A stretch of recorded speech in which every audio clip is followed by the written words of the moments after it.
I called her a Dusty because she was annoying me. I thought that she truly had no sense. I thought that she was a hypocrite. I went. You know what's wild? Every time I take a break, like actually give my brain a moment to rest from the chaos that is the book world, the internet decides to combust with or without me. Like clockwork, I blink and suddenly the book community is on fire again. And this time it's Haley Pham holding the match. Or maybe she's just caught in the blaze, depending on who you ask. So, before we begin, let me introduce myself. I am Shelly, your resident book lover, commentary lover, who is a bit unhinged herself.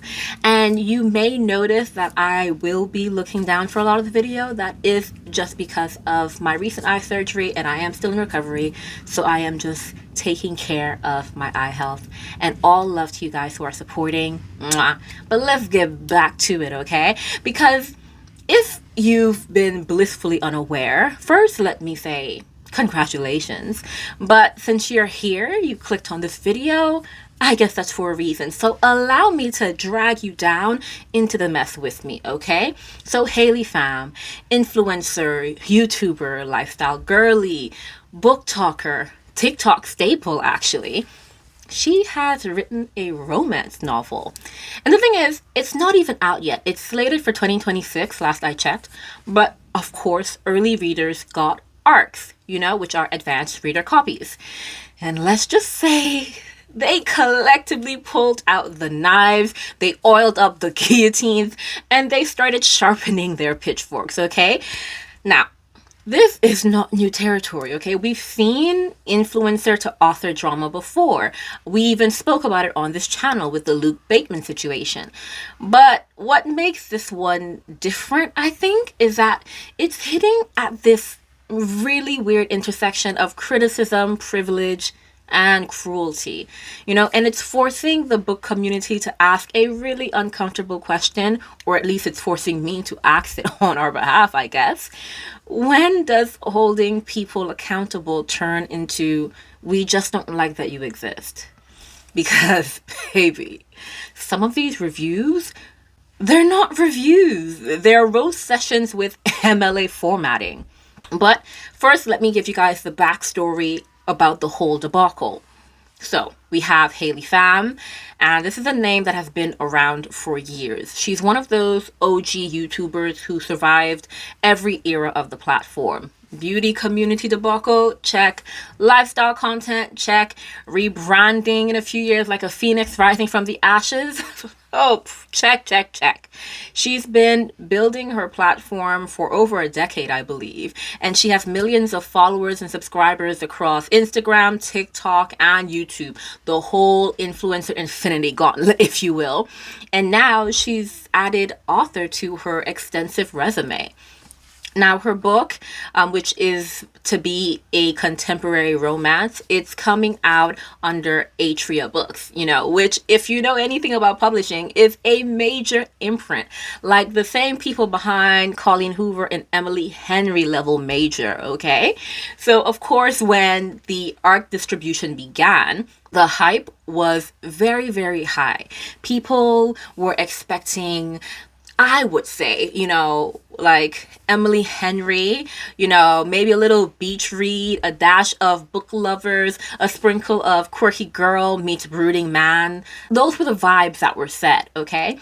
And then the reviews started rolling in. At first, it was mild criticism, a bit tell, don't show. There was some awkward pacing in there. There were a few weirdly big words that didn't fit the tone of the book. That's what we were seeing. But then the floodgates opened, okay? Suddenly, the TikTok section for this book looked like a gladiator arena. Now, I will say, a lot of this that I'm seeing late. So this video might be even late for a lot of you guys. You guys probably already have the tea, already got the skinny. But of course, as I was in recovery, I wasn't really up to date with everything. So I'm looking at things from like the day they were posted and such and such. Keep that in mind, of course. But yeah, I'm looking at the reviews and I kid you not, we're talking about full-blown essays dissecting every sentence, TikToks where people were, they looked like they were physically pained while reading, you know? Reviewers were calling the FMC, you know, unlikable, narcissistic. And obviously you can call an FMC that, but then they were also saying that the FMC was, you know, self-inserty. So if you're saying that it's a self-insert from Haley and then you're saying that the character is unlikable and narcissistic, what exactly are you saying? Yeah? And you know what the most like repeated critique was? It was the fact that it felt like an Emily Henry knockoff. And I find that really, really ironic because I feel like it's both like fair and kind of expected because Haley herself has said she's obsessed with Emily Henry. Like I don't watch too much of Haley's videos. I haven't seen too much of her videos, but even I know that she's mentioned it repeatedly, you know, that she is a huge fan of Emily Henry's books. So in some way, like I guess this was self-fulfilling prophecy territory, you could say. You say you love Emily Henry enough times and suddenly your debut is being graded against her by the entire internet. I feel for your girl. But then something else started happening and this is where it gets ugly. Somewhere between this character's motivations didn't make sense and this sentence felt clunky, people started reviewing Haley herself. And you know what? There's a difference between saying this writing feels underdeveloped and saying, well, she didn't graduate high school. What did we expect? And I'm not joking. That's something that people have actually been saying. Like, yeah, she's a high school dropout, so of course the writing isn't going to be good. That's not critique. That's cruelty dressed as commentary. And that kind of thing spreads fast. You know, suddenly it's not about the prose. It's about whether she deserved her deal at all. The tone shifts from disappointed readers to moral judges of who is allowed to tell stories. Now, I've said this before and I'll say it again. Critique the work. Please, not the person. You don't need to turn someone's background into a punchline because you didn't like a chapter. You know, I have critiqued books and I have gone in where I didn't like them. Like, oh, this book was crap. I didn't like the character. I didn't like how she did this. I felt like she was horrible. I go in. For example, when I reviewed To Gaze Upon Wicked Gods, if you guys saw that review, you guys know that I didn't hold anything back. I called her a dusty because she was annoying me. I thought that she truly had no sense. I thought that she was a hypocrite. I went in. But I was going off on the character, you know? I was going off on the character. I was going off on things she did. I was going off on her reasonings, on her logic, you know, on her actions. I was going off on the plot, the story, the details, the magic system. I was going off on all of those, you know? I didn't speak about the author at all. No, I didn't speak about the author because that's not what we're here to do. We are here to speak about the book, which is what I did. But some of you guys just miss that and go straight to the author. And I'm so sorry. What? It's so wild to me because this same book community, you know, the same book talk, because it's all on book talk that I've been seeing the chaos, will say, be kind to debut authors out of one side of their mouth and then weaponize a writer's background out of the other. And don't get me wrong, I get where some of the frustration comes from because, yes, she got a deal with Atria and that kind of deal is not easy to come by. And let's be honest, if we were to look at everything, it would be fair to say that her platform definitely had a role to play in that deal. You know, while there are authors out there who've been querying for years, you know, literal blood, sweat, tears, and hundreds of rejection letters. And suddenly someone with a pre-built audience gets fast-tracked to the front of the line. That stings. I get it. And we had this conversation when basically the exact same thing happened with Luke Bateman. We had that conversation. But here's the hard truth. That's the industry now, okay?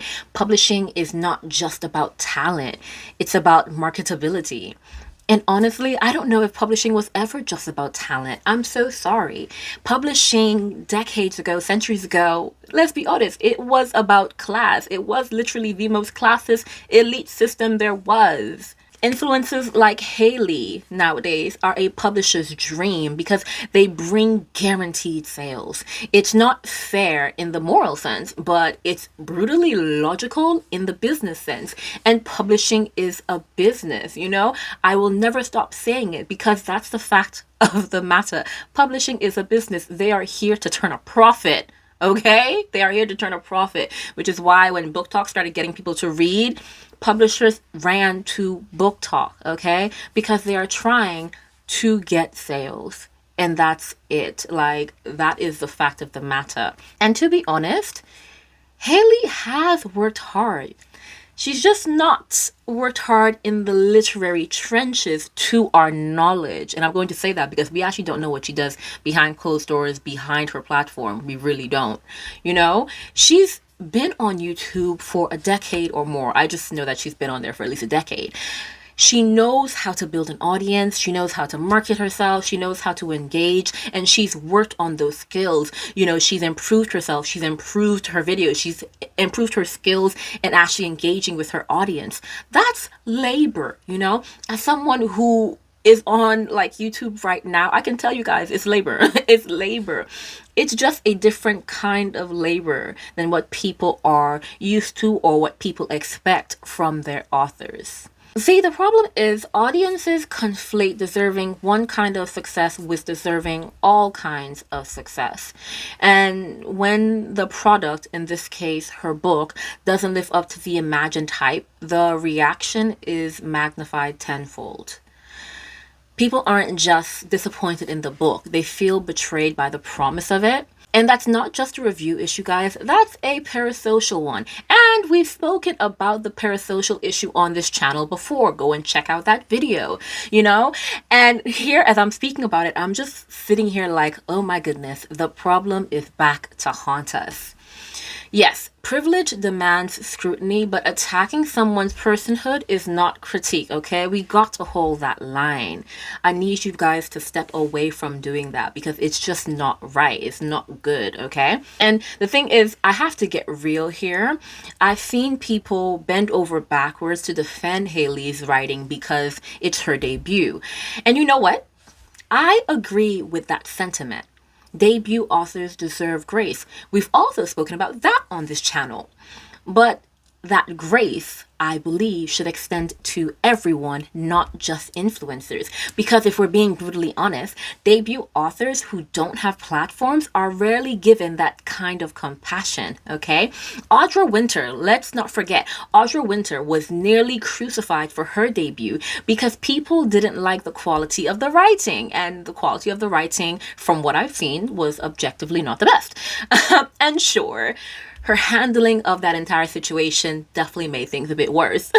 But still, the lack of grace was staggering, you know? And what's ironic is that even Audra's survival in the industry, you know, her ability to keep pushing and to still have an audience ready to accept is definitely partly due to her platform blowing up prior to the scandal. So the grace people say should be extended only ever seems to be extended to those with visibility. Meanwhile, small indie authors with shaky first novels get obliterated, ignored, or review bombed into oblivion. So yes, I agree, Haley deserves compassion. I 100% agree on that. But she shouldn't only get it because she's famous. Everyone deserves it, okay? And honestly, this whole situation has writers like me, who are both creators and aspiring authors, a bit weary. I saw a few videos of creators who are writers who are just like, oh, let me not publish anymore. Obviously, they were making a joke of it, but the sentiment behind the video was real because if you've got even a small audience, people are going to assume your achievements are unearned. You can spend years developing your craft, editing, rewriting, bleeding over your keyboard, and still, the minute your face is online, someone's going to say, oh, she only got published because of her platform. Honestly, just the idea of that is exhausting, and I can see how it makes people afraid to succeed, because no matter what, people will rewrite your story to fit their narrative. But speaking of independent authors who are out here doing the work, let's pause this chaos for a quick spotlight. Okay, here we have Peckham Rye by Miles Prince. And yes, this part of the video is sponsored. You guys know I will never lie to you about that. But y'all also know that the opinions will stay honest, sponsorship or not. So let's get into it, okay? Peckham Rye is a book that honestly had me clutching my imaginary pearls and side-eyeing every man in a suit. Because when I tell you this story is equal parts chaos, corruption, and commentary, oh yeah. See, it is the debut novel of self-published author Miles Prince, and honestly, I think he came in swinging. The book follows Joseph Wright, who is a South London hustler with more charm than sense. And honestly, bless him, because he's trying. He's the kind of guy who says, trust me, and immediately loses all my trust, okay? His world is a mashup of Peckham's grit, Mayfair's polished greed, and Ghana's gold-dusted exploitation. And somehow it all fits together seamlessly. But let me give you guys a bit more of the setup. Joseph is a fixer. So think Olivia Pope, but like I said, definitely more gritty. And he stumbles into a dangerous conspiracy after the disappearance of a security guard named Ya Asante. And what starts as a small mystery spirals into a high-stakes web of corruption stretching from Peckham's council flats to Ghana's gold mines, exposing just how deep greed, exploitation, and power really go. Like I said, it's very, very gritty, but it's global, and it's the kind of story where you just know everyone's hiding something. And you guys know how much I love stories like that, because I love just digging into the mystery of things. Miles Prince, I think his writing is very cinematic. The pacing was relentless, the transitions were smooth, and Miles Prince, he writes with that I've lived this authenticity. You know, the dialogue snaps, the tension never lets up, and London feels alive in all its messy, multicultural glory. You can smell the fried plantain, the rain on the concrete, the quiet frustration in every scene.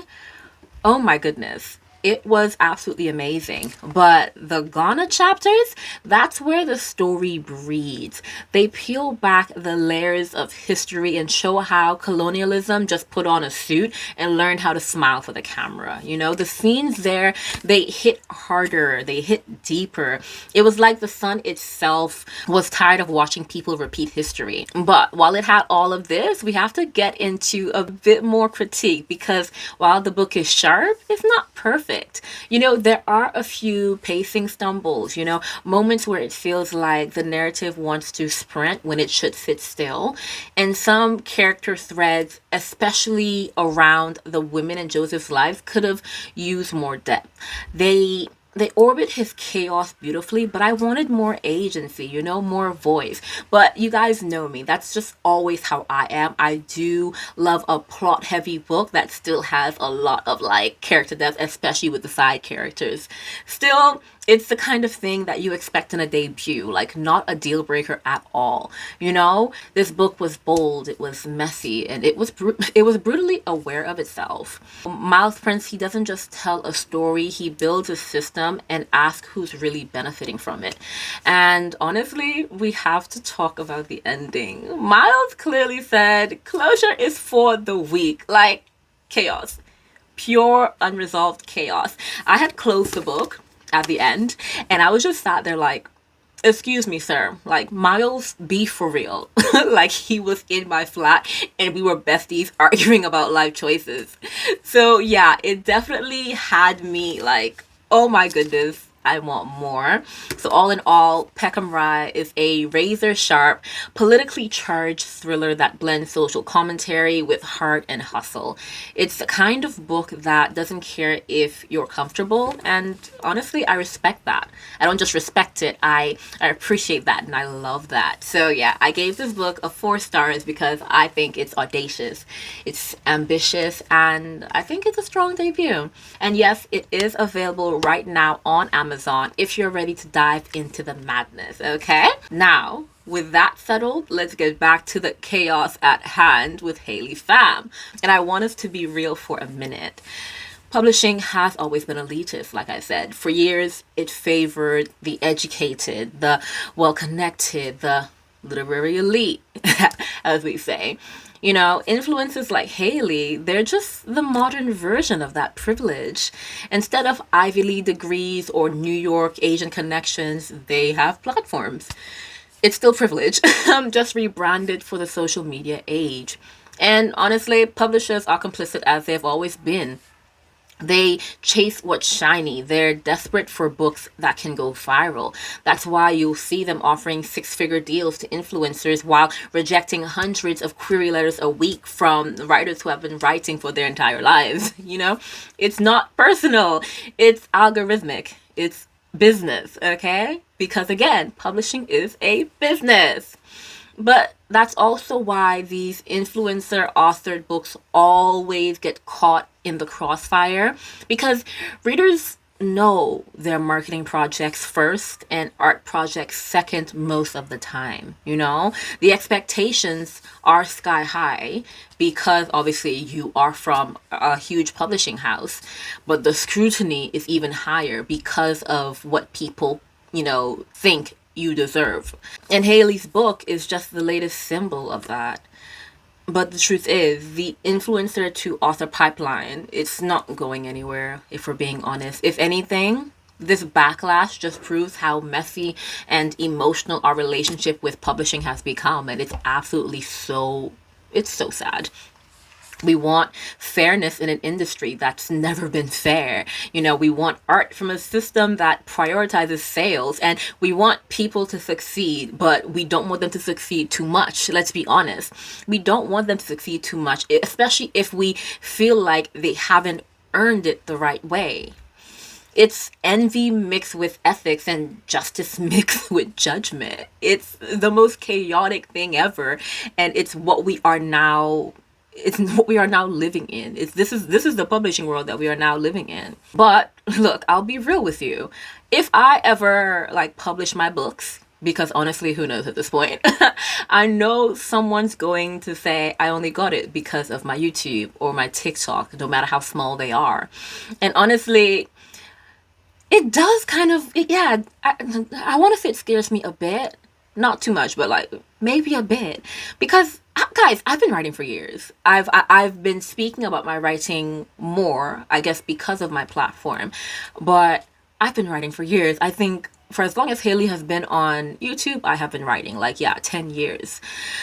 Literally long before the camera ever turned on.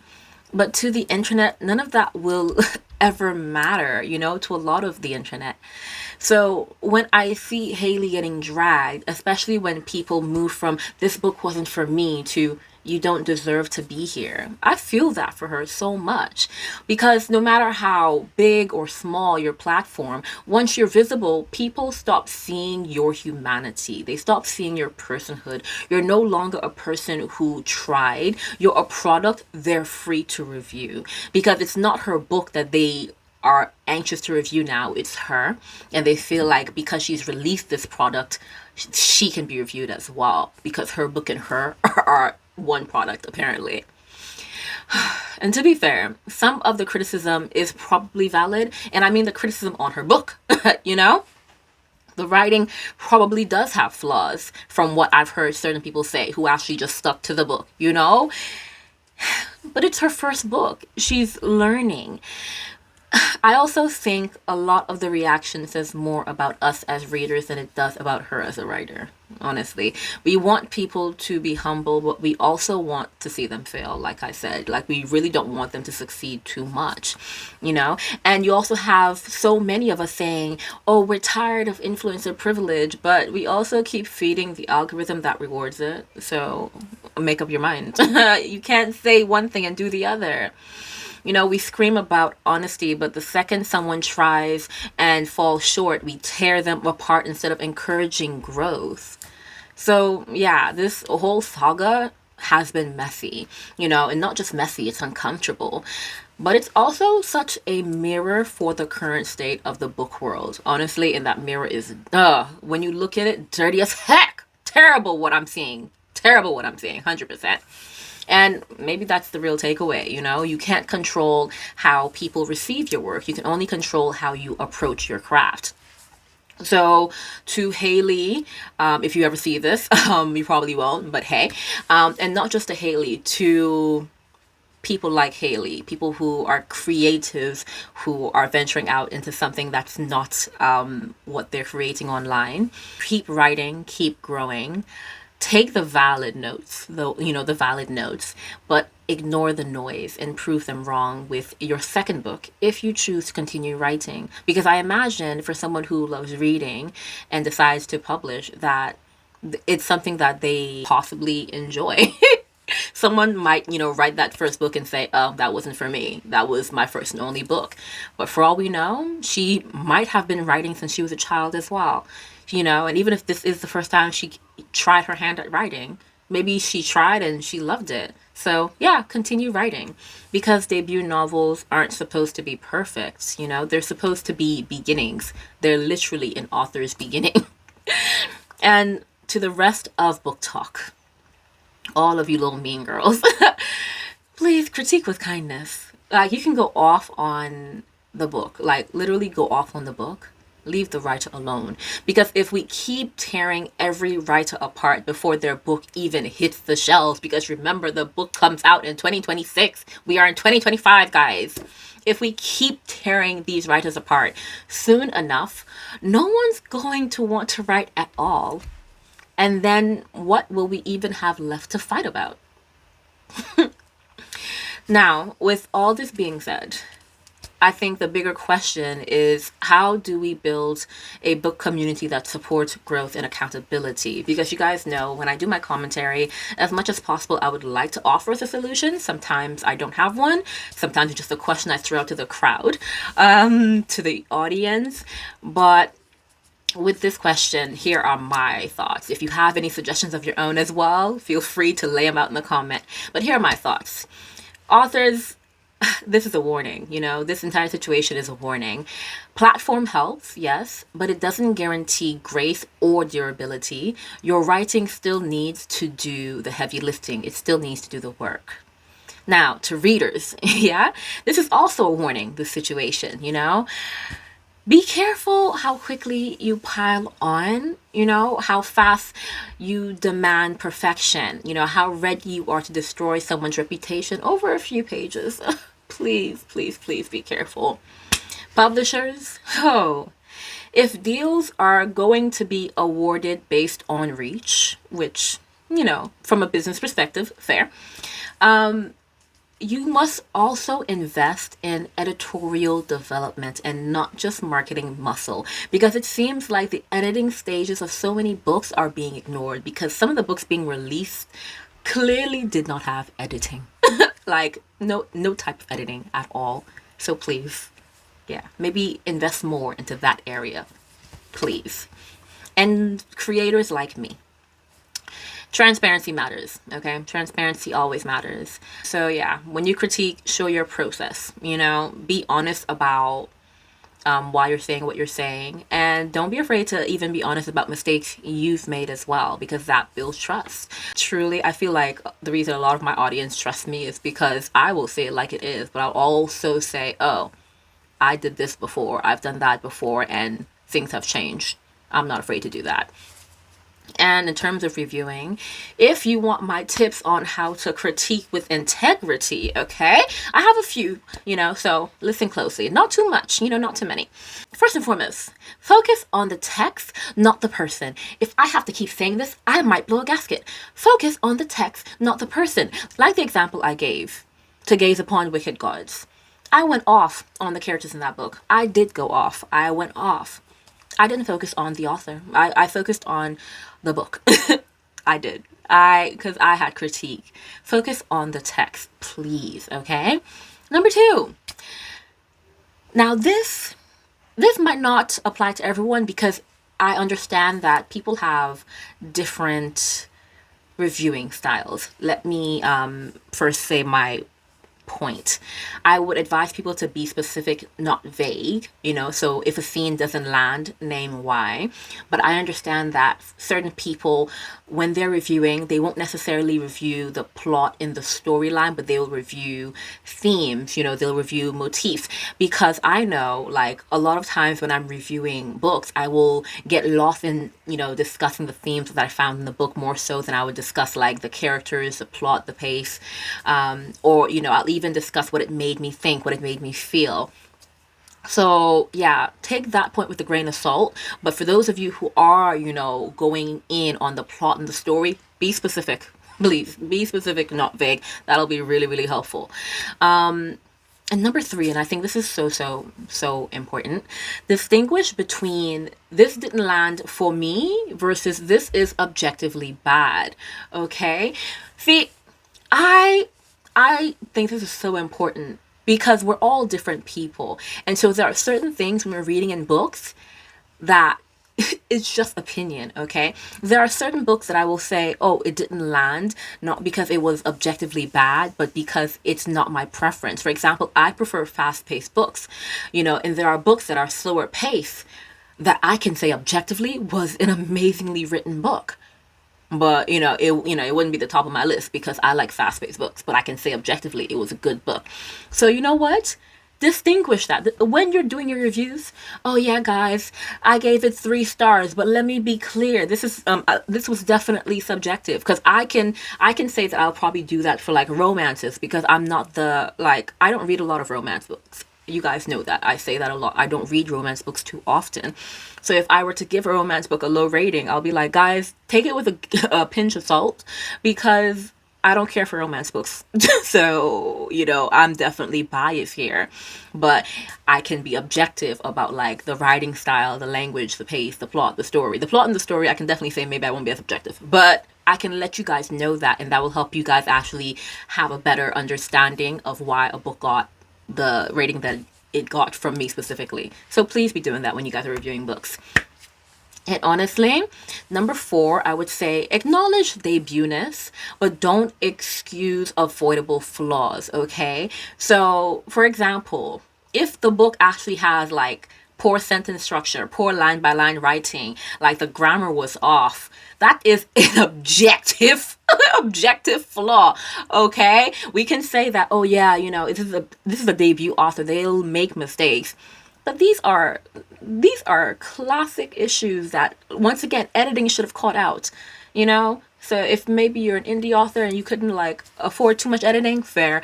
Big publishers, again, start putting more budget into editing. These errors should not be in books. I've caught too many spelling errors in books that I really shouldn't, okay? But I'll give grace. But yeah, so we can acknowledge debutness, but we won't excuse avoidable flaws, like very avoidable flaws. Even flaws in the story, in the plot, like we'll call it out 100%. And I would also say protect your energy, honestly. Mute toxicity and like limit comment wars when you're reviewing. Like just protect your space, protect your energy, guard against this culture that just wants conflict at all times. It's just not worth it, okay? It honestly isn't. And those are what I would say are like my main tips for, critiquing with integrity, especially in this day and age. But outside of that, back to the issue at hand with Haley Pham's book, in terms of like wrapping all this up, for me to say where I land, I think with Haley Pham's upcoming romance, I think it deserves scrutiny. So for those who receive arcs, yeah, we can critique the arc 100%, but we can do that without destroying the person. You know, she's worked hard to get to where she is, and that should be acknowledged. But the book community must definitely hold space for both grace and candor, because if we don't, we end up punishing anyone who steps into the light, and we don't want to be a space that does that at all. And to be honest, I'm going to be honest with you guys, I probably won't read it. As I just said, I'm not the biggest romance reader. I, to this day, have read no Tessa Bailey books, no Emily Henry books, no A.E. Valdez books. I've just not read those books. I don't care for romance that much. I've read some romance, sure, just not that many. You know, it's just not my like top genre. If you give me like a great recommendation, like, and I can trust you, I'll take it. But it's just not my top genre, and that's it. You know, I'm just not a romance reader like that. But I 100% hope when her full book goes live, I really do hope that readers will pause, breathe, and remember that books are messy because authors are human, and no one deserves to be torn down for trying, you know? Please remember that. That's not to say that you shouldn't be honest if you still read the book and end up thinking it sucks. Definitely be honest, but do be sure to leave Haley's personhood out of those comments and out of those reviews 100%. Okay? So I really hope that, yeah, we leave this video with like just a different perspective on how we're going to review books going forward, especially like books from influencers and just books from debut authors. And just, you know, as readers and reviewers, just in general, you know, I just hope that we leave just a bit better, okay? Because I've just been seeing too much and it was just too chaotic.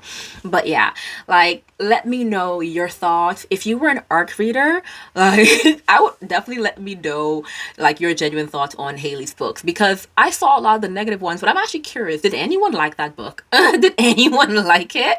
Because I'm sure someone liked it. Come on. I'm sure someone really, really enjoyed it. But you guys know, in the world that we're living in, it's the negative that will be pushed out. So it'd be really interesting to hear someone who liked it. If you didn't like it, don't lie. But it'd be interesting to see if anyone liked it. And for those, obviously, who aren't ARC readers or who didn't receive an ARC, are you going to buy the book? I am very curious to know, are you going to buy the book?